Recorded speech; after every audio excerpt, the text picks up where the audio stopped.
네, 언중 6월 두 분과 함께합니다. 헬마우스 임경빈 작가 모셨고요. 어서 오세요. 안녕하세요. 미디어 오늘의 노지민 기자 모셨습니다. 어서 오세요. 안녕하세요. 네, 오늘도 어김없이 헬마의 발제로 시작을 해볼까요? 예, 엑스포 유치 전 관련해 가지고 이야기를 좀 해봐야 될 것 같은데요. 뭐 일단 기본적으로 이번에 윤석열 정부의 외교력이라든지 혹은 뭐 정보력 이런 문제에 대해서 심각한 의문이 제기됐다라는 건 많이들 이미 접하셨을 거고. 제가 좀 지적을 해보고 싶은 거는 이런 어떤 정부의 희망 고문 성격의 이 낙관적인 이야기들을 그대로 듣고 전달하거나 혹은 그걸 이제 증폭시키는 역할을 했었던 한국 언론들의 행태에 대한 문제입니다. 받아적기만 했다. 그렇습니다. 그게 이제 오히려 국민 여론을 호도하고 사실상 어떻게 보면 이제 속이는 결과가 나타나지 않았나 그런 생각이 들어서 그러면 과연 이제 언론의 역할이 무엇이었어야 되느냐 이걸 이제 되묻게 되는 건데요. 파리 현지에도 실제로 취재 기자들이 많이 좀 동참을 해서 갔습니다. 그런데 이제 현지에서도 현지 언론들의 어떤 보도 내용이라든지 혹은 뭐 다른 취재원을 통해서 크로스 검증을 해서 정확한 사실관계를 전달하려는 노력보다는 제가 보기에는 주로 이제 정부의 고위 관계자들, 대표적으로는 장성민 미래전략기획관, 이제는 뭐 전직이 됐습니다만, 뭐 이분의 이야기를 그대로 전달하거나 혹은 이해관계자이기도 한 재계 관계자들, 우리 재계 관계자들의 말만 듣고 실제 정세하고는 좀 다른 엉뚱한 희망가를 주로 타전을 하고 있었다라는 거고요. 그러다 보니까 투표 전날이나 투표 당일날까지도 제목에 올라오는 어떤 문구들이 사우디도 논란 막판 대추격 뭐 이런 제목이나 치열한 격전이 벌어지고 있다. 뭐 이런 식의 제목들이 많이 나왔습니다. 예를 들면 이제 매일경제의 11월 27일 기사 같은 경우 사우디도 논란 막판 대추격, 부산은 준비됐다 대역전극 이렇게 제목을 뽑았고요. 거기 보면은 뭐 내용상으로도 1차는 아니더라도 2차 결선 투표에서 부산을 선택하면 막판 대역전 드라마를 쓸 수 있다 이런 전망이 나온다는 건데 이 전망이 어디서 나온 건지는 저희가 이번에 확인을 하게 된 겁니다. 그리고 중앙일보 같은 경우는 심지어 당일날인데요. 11월 28일에 한국이 인사하면 사우디가 낚아채 엑스포 PT 코앞 신경전 이런 제목을 달고 기사를 냈는데 네. 거기서 이제 장성민 대통령 특사의 발언을 인용을 했습니다. 사우디가 얼마나 긴장을 하고 있는지 우리한테 오는 사람을 바로 낚아채서 밖으로 나가지 않느냐 이러면서 이제 치열한 격전이 벌어지고 있다라고 이야기를 했습니다. 자, 여기서 한번 우리가 그럼 점검을 해볼게. 우리 언론이 크로스 체크가 어느 정도 가능했겠느냐. 네. 다시 말해서 정부 관계자의 말에 의존하지 않고 정부 관계자의 어떤 낙관적 전망을 검증할 수 있는 통로가 있었느냐. 사실 이걸 좀 점검을 그렇죠. 해봐야 되지 않겠습니까? 어떻게 보세요? 그 점을? 저는 이제 두 가지 통로가 있었을 거라고 생각을 하는데 하나는 일단 현지 언론의 어떤 보도 내용들 그리고 이제 그동안에 보도됐었던 다른 외신들의 내용들에 대한 검증이 필요했을 것 같고요. 그리고 또 하나는 뭐 취재원은 어떤 방식으로 선택하느냐의 문제일 건데 이게 이제 끝나고 나서 나오는 보도들을 보면 재계의 그 소위 고위급 관계자들 말고 현장 실무자들 예. 그리고 이제 외교부의 현장 실무자들은 이미 상황 파악을 하고 실제로 상당히 좀 밀리고 있다라는 보고를 올리기도 했다는 거잖아요. 근데 어떻게 보면 그 내용을 어떤 기자들은 이미 파악을 하고 있었을 텐데 실제 보도에는 담지 못했거나 예. 혹은 뭐 그게 이제 나중에 파악이 됐거나 이런 얘기가 된다는 거거든요. 그러니까 그 부분들은 충분히 전달을 못했다. 이런 얘기는 뭐 이제 지적을 할 수 있을 것 같습니다. 그리고 지금 상식적으로 사실 이쯤 됐을 때 분위기 파악을 못한 기자가 있다면 사실 그 기자가 문제인 거와 가까운 정도의 분위기가 그렇죠. 있었고 기초적인 취재력이 안 된다는 그래서 거니까. 이제 뭐 재계 쪽을 담당하는 기자들 같은 경우에는 오히려 그쪽에서 불만이 나오는 걸 좀 달래기 위해서 무언가를 하지 않겠느냐 뭐 이런 이야기까지 하고 있는 상황이었기 제가 볼 때 때문에 이런 것도 있을 거예요. 그러니까 국가적 대사인데 국가적 대사에 초를 쳐서 해야 되겠느냐. 그렇죠. 네? 이런 어떤 뭐냐면 기자들의 정서. 그것이 그래서 그냥 뭐 정부가 발표하면 그대로 전달해 들어가는 게 어떤 국익에 어떤 도움을 준다라는 생각. 뭐 이렇게 접근했던 거 아니겠어요? 그러니까 무언가 좀 희망을 버리지 않게끔 하자. 그렇죠. 그래도 국민들에게 어떠한 메시지를 주자. 뭐 이런 취지로 했을 수는 있는데 다만 그러면 현실적으로 이 일이 끝났을 때 그 다음에 돌아올 게 뭔지에 대해서 같이 이야기가 나오게끔 사실 그 언론의 보도라는 거는 전달하는 것도 있지만 그 메시지의 방향을 좀 이렇게 조절하는 그 방향타 역할을 하는 거잖아요. 네네. 근데 그 역할에서 실패를 한 거죠. 그리고 말씀하신 대로 이제 방향타 역할에 더해서 사실은 강도를 조절하는 것도 어떻게 보면 이제 필요할 수 있는데 그 부분을 가늠해 볼 수 있는 게 당일날 있었던 방송 매체들의 보도입니다. 네. 그러니까 어느 정도 강도로 희망 회로를 돌릴 것이냐. 이것도 이제 국민들한테 다가가는 어떤 느낌이 다를 수밖에 없거든요. 근데 이제 문제는 뭐냐면 KBS 같은 경우에 투표가 이루어진 날 밤에 28일 밤입니다. 아예 엑스포의 우리 측 후보지였던 부산에다가 특별 스튜디오를 따로 차렸습니다. 그랬어요? 그 현장까지 직접 가가지고 예. 부산 광안대교가 바라보이는 이게 외부 스튜디오를 따로 마련해가지고 이제 뉴스 편성을 했는데 광안대교를 야경이 참 끝내주는.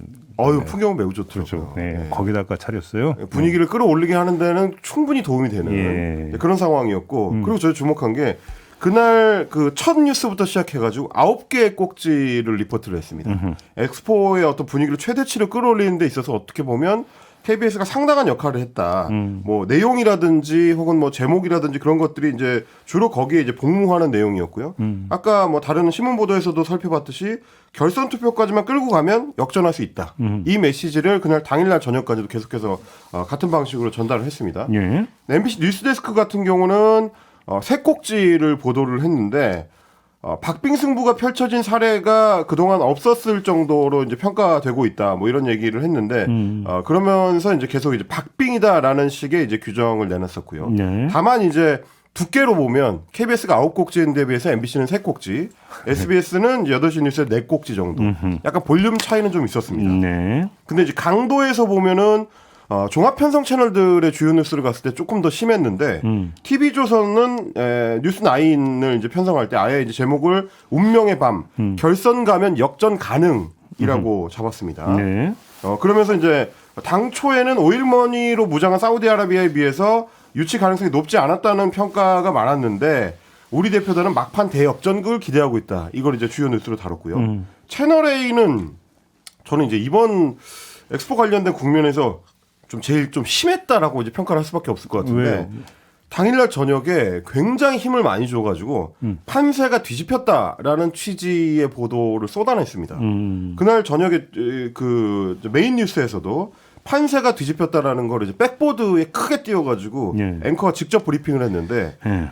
격차를 우리나라가 80 그리고 사우디아라비아가 87표를 확보한 걸로 80대 87 이렇게 예, 이제 예, 팽팽하게 숫자를 강조하는 방식으로 보도를 했고요. 그리고 결승 마지막 PT가 끝나고 나서는 이렇게 표현을 했습니다. 전문가들이 더 이상 잘할 수 없는 PT다라고 이제 평가를 했다. 이거 이제 자막으로 뽑았고 프레젠테이션 이후에 최소 10개국의 표심을 확보했다. 그러니까 돌려 세웠다는 얘기죠.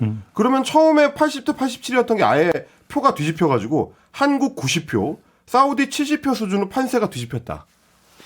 지금 결과적으로 보면 근거가 뭔지를 알 수 없는 이상한 이야기들을 메인 뉴스 혹은 뭐 나중에 이제 생중계를 통해 쏟아낸 셈이 돼버렸는데 이렇게 엉뚱한 얘기를 그 현장에서 취재하고 있는 보도기자가 있음에도 불구하고 계속했다. 이게 과연 제대로 된 데스크 판단이 이루어진 거냐 이런 의문을 좀 제기할 수밖에 없는 상황인 것 같습니다. 조금 전에 헬마가 외신을 통해서도 어느 정도는 검증해 볼 수 있지 않았느냐는 얘기를 했잖아요. 그렇습니다. 그게 어떻게 가능할 수 있었던 얘기일까요? 이게 이제 당일날 나왔었던 외신 인용 보도를 하나 좀 지적을 하고 싶은데요. 예. 11월 28일에 뭐 뉴시스, 국민일보, 뉴스원, 쿠키뉴스 등등을 비롯한 여러 매체에서 프랑스의 유력 일간지인 르피가로지를 인용을 했습니다. 네. 그러면서 뭐라고 했냐면 뉴시스 같은 경우는 제목이 르피가로 2030 엑스포 한국 사우디 팽팽한 접전 예상 이렇게 이제 제목을 뽑았고요. 예. 그리고 이제 쿠키뉴스 같은 경우는 프랑스 유력 매체 부산이 엑스포 유치할 것이라고 제목을 잡고 2차 투표죠. 2차 한국 95대 사우디 67이라고 해가지고 마치 르피가로지에서 부산이 유력하다고 보도를 하고 심지어 95대 67이라는 구체적인 수치까지 거론한 걸로 표현을 했습니다. 근데 실제로 그래서 제가 너무 궁금해가지고 피가로지에 들어가 봤어요. 홈페이지에 들어가서 검색을 해봤는데 야, 불어도 할 줄 알았어요. 아니요, 요즘 이제 그 구글 번역기가 잘 되어 있기 때문에 웬만해서는 다 읽을 수가 있습니다. 그래요? 네. 들어가 봤는데 제목만 봐도 뭐라고 되어 있냐면 제목이 2030년 세계 박람회를 두고 한국과 사우디아라비아가 경쟁한다라고 되어 있습니다. 그래서 굉장히 건조한 스트레이트 보도라고 할 수 있고요. 한국과 사우디아라비아 양측의 어떤 대표자들의 이야기를 들어서 그 의견을 전달하는 그러니까 어떻게 보면 굉장히 좀 중립적인 기사라고 할 수 있습니다. 그러니까 양쪽 유치 관계자의 주장을 그냥 드라이하게 전했다. 그렇습니다. 그대로 전달하는 형식이고요. 실제로 내용을 보니까 기사에서 소개했었던 2차 투표까지 가면 95대 67로 한국이 승리할 수 있다라는 얘기는 기자가 논평한 내용이 아니라 한국 관계자가 한 얘기입니다. 한국 관계자가 한 얘기를 따옴표를 그대로 따서 그냥 인용하는 방식이고요. 오히려 사우디아라비아 측 관계자 말을 전하는 내용을 보니까 1차 투표에서 자기네가 145표를 얻어서 승리할 수 있다. 이것도 과장이죠. 그러니까 그걸 그대로 전달하는 내용이기 때문에 한국 언론들이 마치 피가로지가 뭔가 전망한 것처럼 보도하는 것 자체는 내용상으로 봤을 때는 사실상 오보에 가깝다. 혹시 이런 면이 없을까요? 이제 언론에 보면 이제 촉이라고 하는 게 있잖아요. 촉, 네. 촉. 그러니까 뭐냐면 윤석열 대통령의 행보를 다시 한번 복기를 하면 본인이 프랑스에 가서 PT를 본인이 직접 한 적이 있잖아요. 네, 이번에 26일에 했죠. 그다음에 그 유엔 그러니까 그 총회 가서 유치 차원에서 수많은 정상을 만났다고 했잖아요. 그렇죠. 이걸 보면서 그때 이제 어떤 얘기가 돌았냐면 윤석열 대통령이 저렇게 팔 걷어붙이고 전면에 나서는 건 가능성이 있기 때문에 그걸 본인의 성과로 만들기 위해서 그러니까 저런 모습을 보이는 거 아니냐라고는 사실은 그런 이야기가 좀 있었었거든요. 물론 그게 이제 나중에 엄청난 판단 착오였던 게 이제 지금 확인이 된 건데 그러니까 언론은 그러니까 어떤 구체적인 어떤 증거나 이렇게 없는 상태에서 촉이라고 하는 거 발동을 하는 경우가 있거든요. 그러니까 정부나 유치위 관계자의 말이 어느 정도는 신빙성이 있는 것으로 예를 들어서 윤석열 대통령의 행보나 이런 것들을 보면서 그렇게 자기들 나름대로 촉을 발동한 결과 이렇게 해석할 여지도 있는 거 아닐까요? 어떻게 보십니까? 그러니까 이제 한국 언론들이 만약에 그런 것만을 기준으로 판단을 삼았다면 크게 문제다라고. 문제는 그거죠. 네. 그건 말 그대로 느낌적 느낌이거든요. 그렇습니다. 그거는. 그런데 실제로 언론 현장에서는 그런 식으로 일하는 경우가 많다라는 많다라는 걸 것이죠. 저희도 알고 있는데 근데 네. 문제는 뭐냐면 제가 왜 그 말씀을 드리냐면 일단 대통령이 엊그제 이제 대국민 담화에서 직접 인정을 해버렸습니다. 잘못 판단하고 있었다.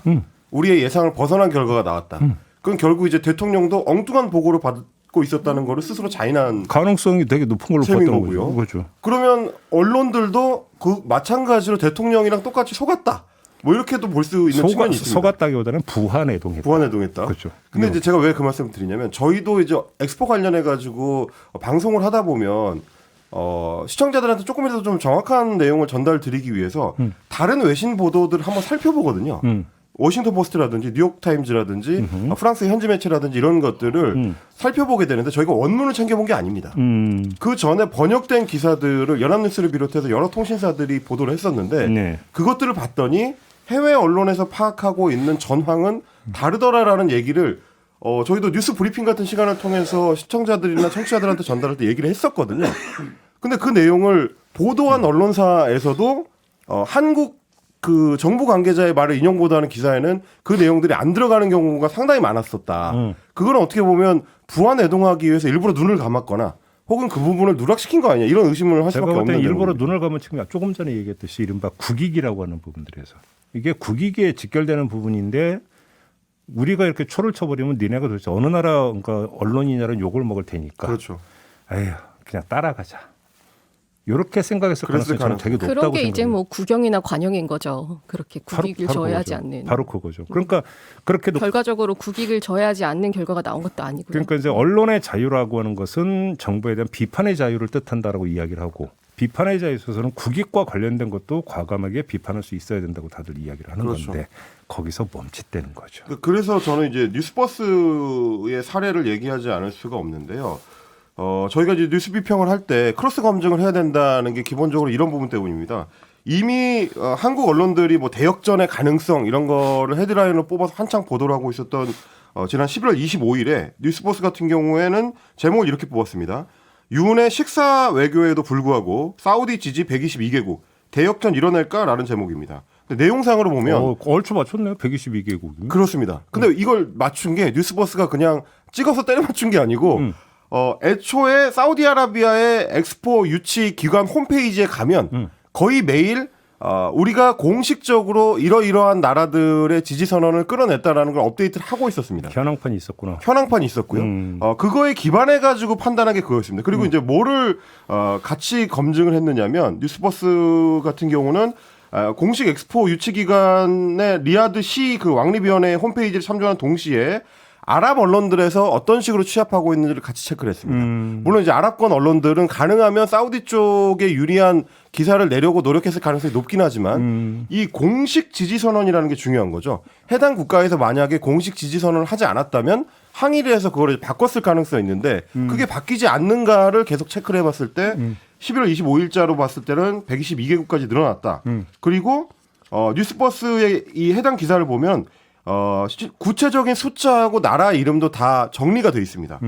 미주에서 23개국, 태평양 국가 13개, 유럽 7개, 중동 및 아프리카 66개, 아시아 13개국이 다 실명으로 체크가 이미 돼 있기 때문에 조금만 신경을 썼더라면 한국 언론 매체들도 이거를 몰랐을 가능성은 거의 없다. 그러면서 얘기한 게 워싱턴 포스트, 뉴욕 포스트, 뭐 포브스 이런 미국 언론들이 이미 사우디 엑스포 유치를 사실상 기정사실화해서 보도를 하고 있었다라는 점도 짚고 있기 때문에 네.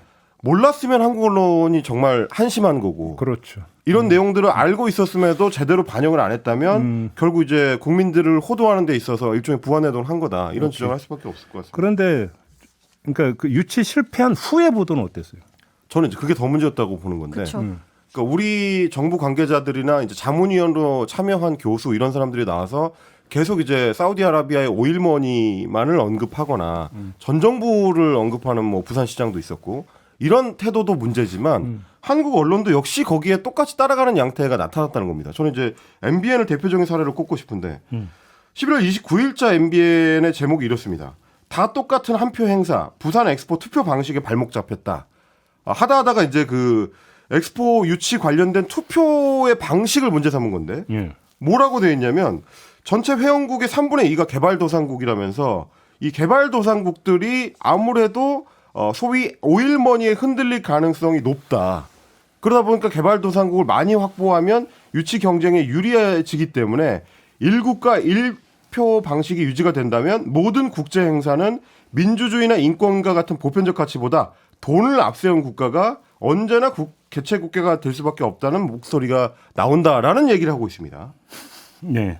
그러면 이런 식으로 하면 1국가 1표 방식을 포기하고 주주총회처럼 돈을 많이 낸 국가가 표를 많이 행사하거나 뭐 해당 그 언론 보도에서도 인용을 하고 있는데 인도나 중국 같이 인구가 많은 나라에서는 표를 많이 행사해야 된다라는 얘기가 되는 거거든요. 네. 이거는 이제 국제사회, 국제정치의 기본 원리를 무시하는 제가 이제 극단적으로 비교를 하자면 유럽의 베스트팔렌 조약 이후로 다 모든 국제 협약에서는 1국가 1표 원칙을 고수를 하고 있는데 물론 뭐 유엔처럼 이제 상임이사국 시스템이 있는 경우도 있습니다만 그거 자체를 부정을 해버리면 과연 우리가 국제사회에서 정상 국가로 기능하는 역할을 할 수 있을까? 아니 그러니까 100번 양보해서 오일머니를 앞세워서 저개발 국가의 표를 긁어보았다 사우디가. 네.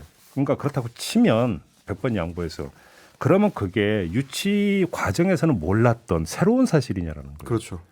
그러면 그거는 상수라는 얘기가 되는 거거든요.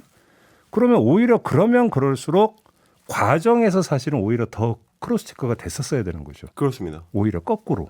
그런 얘기가 성립이 되는 거죠. 그러니까 애초에 예상을 했던 이거는 리스크인 거죠. 어떻게 보면은 그러니까. 오일머니를 앞세워서 무언가 이제 뭐 사업 유치라던가 이런 걸 전략으로 내세울 것이다라는 건 뭐 이미 진작부터 알려진 이야기였고 그래서 결과적으로 이제 대통령까지 나서고 이렇게 전원이 다 해외에 나가서 총력을 다했을 때 그럼 거기서 뭘 했느냐, 그 결과가 뭐냐, 이걸 같이 이야기를 해야지. 지금 어차피 우리가 질 거였어라고 하면은 이 결론에 대해서 뭐 이렇게 같이 이야기를 하려면 이렇게 안 될 거에 왜 그렇게 국력을 낭비했느냐라는 그러니까. 지적이 오히려 가능한 거죠. 그러니까요. 그리고 이제 뭐 아까 제이비께서도 말씀하셨지만 초치는 기사에 대한 문제도 한번 생각을 해봐야 될 것 같아요. 왜냐면 이제 저도 계속 뉴스를 팔로우업을 했었습니다만은 그런 분석을 하고 있는 기사들이 없었던 거는 아닌데요. 뭐 헤드라인에 걸어주는 기사들에는 확실히 없었습니다. 그러니까 외신 분석을 해가지고 우리가 불리하다는 얘기라든지 사우디가 어떤 방식으로 오일머니, 소위 말하는 오일머니를 투입해가지고 저개발 국가들하고의 어떤 이쪽이 협력을 만들어가고 있는지도 중간중간에 계속 보도는 되고 있었거든요. 근데 그걸 부각시키느냐 아니냐 헤드라인에 걸 거냐 말 거냐는 결국 이제 해당 언론 매체들의 어떤 판단인데 그 부분에서는 배제시키는 방식으로 갔다. 그건 아마도 말씀하신 것처럼 초치는 거 되도록 피하자는 쪽에 초점을 맞췄을 가능성이 있기 때문에 어떤 경우에는 초를 쳐서 정확한 정보를 전달하는 게 지금 같은 국민들의 어떤 충격을 줄여주는 데 있어서도 언론의 역할이기 때문에 할 땐 해야 된다는 말씀을 한 번 더 드리고 싶습니다. 그러니까 임정환 님이 댓글 달아주셨는데 국익 기자가 국익할 게 뭐가 있습니까? 기자는 진실보도 역할을 해야죠. 그렇습니다. 바로 이거거든요. 치어리더를 할 게 아니니까요. 그러니까 제가 이 자리에서 여러 번 아마 그 말씀을 드린 것 같은데 월남전이 한창일 때 뉴욕타임스가 펜타곤 페이퍼라고 하는 것들을 입수를 해가지고 그렇습니다. 군사기밀 다른 것도 아니고 전쟁 중인 상황에서 군사기밀을 지금 뭐 터트리는 이런 일도 있었거든요. 진실을 알려야 된다고. 그것과 비교하면 뭐 답은 이미 다 나와 있는 거죠. 그런 점에서. 알겠습니다. 자, 이 문제는 이렇게 정리를 하고요. 이번에는 노지민 기자의 발제로 넘어가겠습니다. 어떤 내용입니까? 네, 이제 카운트다운이 어제부터 시작된 이동관 방통위원장 탄핵, 이제 오늘이 디데이. 아까 그 앞선 본방송에서도 말씀을 해주셨는데 오늘 이제 오후에 그 탄핵안이 국회에 보고된 뒤로 24시간이 지난 후부터는 표결이 가능해지기 때문에 이제 오늘 표결 처리가 될 게 거의 확실시 되고 있는 상황이거든요. 어제 아마 2시 25분에 보고가 됐다면서요? 네. 오후? 그러니까 오늘 2시 25분 이후에는 언제라도 표결할 수 있는 거죠? 그렇죠. 그래서 뭐 국민의힘 쪽에서는 반대를 하고 있지만 이미 국회의장이 본회의 개최 쪽으로 굳혔다고 전해지고 있는 상황이고 뭐 그렇기 때문에 앞으로 이제 탄핵소추안이 만약에 표결이 되고 나면 처리되고 나면 어떻게 되느냐 뭐 이런 걸 좀 짚어볼 필요가 있을 것 같습니다. 그러니까요. 네. 어떻게 되는데요? 뭐 우선은 뭐 이제 너무 많이 이야기를 했지만 표결을 처리해서 만약에 통과가 된다면 그 즉시 이동관 위원장 직무 정지가 되거든요. 그렇죠. 그렇죠. 근데 지금 그렇게 되면은 방통위원이 한 명이 남잖아요. 그러니까 앞서 인터뷰에서도 그러니까 그 질문 박성중 의원이 1인 체제라도 가동해야 된다. 그럼 그건 독임제라는 얘기인데. 근데 그게 의결을 통해서 정해야 되는 사안들이 이렇게 법적으로 명시가 돼 있거든요. 그때 이제 제적 과반이라고 돼 있기 때문에 뭐 혼자 있는데 과반을 채울 수는 없어서 100%네. 네, 그거야말로 정말로 법적인 문제를 굉장히 위법적인 행위를 하자는 것이고 법을 위반하게 네. 될 소지가 크죠. 아까 그 이제 국민의힘 윤희석 선임 대변인도 뭐 그거는 가능하지 않은 시나리오로 뭐 국민의힘에서 그렇죠. 그렇게 얘기를 하니까 가능성은 거의 없다고 봐야죠. 네. 근데 다만 그럴 수는 있겠죠. 지금 임명되지 않고 있는 자리가 세 자리가 있는 거잖아요. 방통위원. 네, 방통위원이 지금 이동관 위원장과 이상임 부위원장 그리고 여기에 여권 추천으로 한 명이 들어갈 수 있고 이제 나머지 야권 추천이 두 자리가 들어가야 되는데 이 중에서 그러면은 나머지 자리를 다 채울 것이냐 아니면은 이번에도 또 이제 한 명만 더 임명을 할 것이냐 뭐 이런 것들도 좀 변수로 고려를 해볼 수는 있겠죠. 아니 엄청 오래 걸리는 거 아닙니까? 임명증 주려면 최민희 그 내정자 보면 엄청 오래 걸려야 되는 거 아닙니까? 7개월 걸렸거든요. 기약할 수 없는 일이 될 수도 있겠지만 네. 뭐 그렇게 되면은 지금 이 방통위 자체가 그 식물 방통위가 될 거다 뭐 이런 이야기들이 나오고 있는데 사실 올스톱이 된다고 봐야죠. 네 사실 그 식물 방통위를 만드는 게 탄핵안이 아니라 이렇게 임명을 하지 않는 그 인사권자의 문제가 될 수 있는 거죠. 그렇죠. 네. 그동안 왜 그러면 다른 위원들을 임명을 하지 않았느냐. 이 얘기가 당연히 따라붙게 되는 거겠죠. 네, 그렇죠. 그래서 지금 이제 방송사들 같은 경우에 요즘에 참 KBS 보도를 많이 하게 되는데 KBS 같은 경우 특히 이제 뭐 식물방통위 D-1 이렇게 하면서 좀 보도를 했었고 그리고 어제도 이제 식물방통위에 대한 우려를 뭐 탄핵안 가결로 방통위원장 직무가 정지되면 이렇게 식물방통위로 전락하게 된다라고 보도를 했는데 문제는 이런 지적을 하는 보도들에서 이 인사권 그 대통령의 문제를 이야기를 하지 않는다는 거죠. 탄핵 때문에 이렇게 된다라는 결과 비판을 하고 있는 것이고 그리고 지금 이미 이동관 위원장이 임명이 되기 전에 김효재 위원이 그 위원장 직무대행으로 체제가 한동안 길게 이뤄졌었잖아요. 그렇죠. 지금 빨리 이뤄지면은 한 5개월 안에 탄핵소추안에 대한 그런 결론이 나올 수도 있을 거라고 하는데 뭐 그 사이를 추가적으로 위원을 임명하고 뭐 위원장 직무대행 체제 이렇게 하는 게 전혀 무리는 없는 상황인데 지금 이런 보도가 계속 나오는 거는 결과적으로는 비판의 초점을 어디로 돌리려고 하느냐 이런 의심을 살 수밖에 없는 거죠. 어떻게 보면 보도의 완결성이 떨어지고 있는 것들이 오해를 부르는 걸 의도하고 있지는 않느냐 뭐 이런 지적을 할 수 있는 거고요. 근데 어제도 잠깐 전해드렸는데, 그러니까 제일 눈길을 끄는 게 탄핵 소추에 대비해서 YTN하고 연합뉴스 TV 최대 주주 변경 신청 네, 이제 승인 세계 속도를 되게 높였잖아요. 그렇죠. 근데 갑자기 보류로 결정을 해버렸어요. 그러니까 이게 그래서 이 보류 결정에 담긴 함의가 무엇이냐 이런 것들에 대한 좀 해석들이 필요한데 근데 이게 보류된다고 해서 결론이 바뀔까가 일단 첫 번째가 있을 것 같고요. 지금 심사위원들 같은 경우에는 결과적으로 평가 의견은 승인이 적절하다라고 의견을 냈는데 이제 다만 뭐 방송 공정성이나 뭐 공적 책임 실현 또 YTN 투자 계획 등이 구체적이지 않다. 뭐 재무적인 위험성이 있다. 이런 의견을 반대 의견으로 제시를 했거든요. 근데 뭐 이걸 얘기하다 보니 이런 우려가 있는데 왜 승인이 적절하다고 판단을 했는지에 대해서 좀 의문이 드는 부분은 있지만 어쨌든 승인이 적절하다고 했고 거기서 보니까 비중 있게라고 표현이 되죠. 네, 그러니까 그렇죠. 그게 한두 명 얘기가 아니었다는 거죠. 그 얘기는.